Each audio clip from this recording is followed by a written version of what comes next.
বন্ধুরা কেমন আছো সবাই? তাই যে আজকে আমি সন্ধ্যাবেলা নাস্তা তৈরি করব। যেখানে পেঁয়াজ কলি নিয়েছি, পেঁয়াজ কলিগুলো কেটে নিয়েছি, এগুলোর আজকে পাকোড়া ভাজবো। আর এর সাথে দেখুন ছোট ছোট করে কাঁচা ঝালও কেটে নিয়েছি। এখন আমি পাকোড়া বানানোর জন্য এর মধ্যে চালের গুঁড়ো দেবো।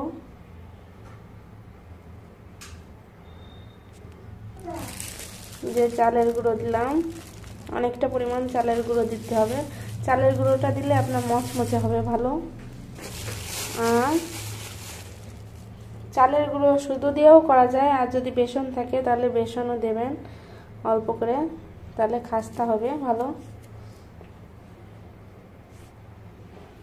এরপর আমি যে সামান্য পরিমাণ একটু হলুদের গুঁড়ো দেব, আর পরিমাণ মতন লবণ দেব। লবণটা বেশি দেবেন না, আগে প্রথমে চেক করে তারপরে আবার দেবেন, কারণ পেঁয়াজকলি তো পেঁয়াজকলি একটু মিষ্টি ধরনের হয়, বেশি লবণ দিয়ে ফেললে খেতে ভালো লাগবে না। তাই যে এইভাবে আমি একটু ভালোভাবে মাখিয়ে নেব হাত দিয়ে। এনে আপনারা ঝালের গুঁড়ো ব্যবহার করতে পারেন, তা আমি ঝালটা বেশি দেবো না, মেয়ে খাবে যেহেতু, সেই জন্য ঝালের গুঁড়োটা দেবো না। অল্প একটু পেঁয়াজ কুচিয়ে দিয়েছি।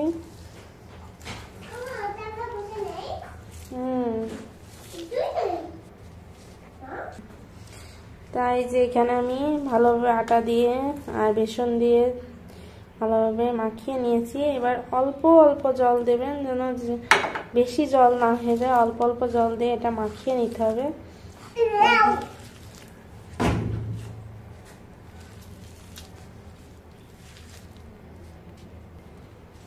যেখানে আমার মাখানো প্রায় শেষ হয়ে গেছে, বেশি জল লাগেনি, অল্প একটু জল দিয়েছি। তাই এখানে পেঁয়াজের কালিগুলোই বেশি হবে, আর আটা বা ময়দা যাই বলুন একটু কম দেওয়ার চেষ্টা করবেন, তাহলে মুচমুচে হবে ভালো। তাই যে এখানে আমি কড়াইতে তেলও দিয়ে দিয়েছি। আমি এখন এই বড়াগুলো ভেজে নেব, যে এইভাবে দিয়ে ভেজে নেব।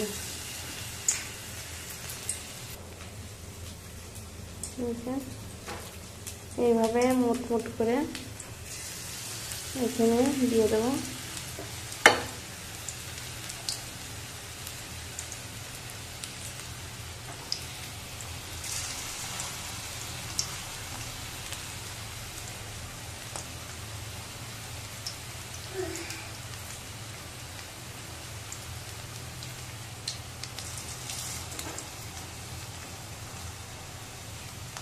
এভাবে বড়াগুলো আমি ভেজে নেবো।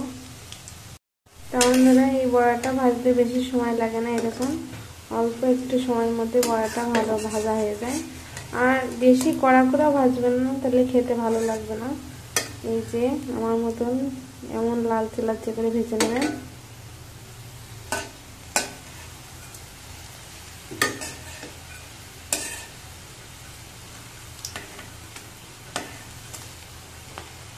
দেখুন, তো বন্ধুরা এই যে আমার পেঁয়াজের কালি বড়াগুলো ভাজা হয়ে গেছে, দেখতেই পাচ্ছেন কত সুন্দর মুচমুচে হয়েছে। তা এই বড়াটা আপনার সন্ধ্যাবেলা টমেটো সসের সাথেও ভালো লাগবে, আবার ডালের সাথেও খুব জমে যাবে। তা আপনারাও বাড়িতে ট্রাই করবেন, অনেক ভালো লাগবে, আর একদম অল্প সময়ের মধ্যে হয়ে যায় বড়াটা। তা আজকে এই পর্যন্তই ভিডিওটা। তা আমার ভিডিওটা ভালো লাগলে অবশ্যই like, comment, share and subscribe করে দেবেন। আর ফেসবুক থেকে দেখলে অবশ্যই একটু ফলো করে দেবেন।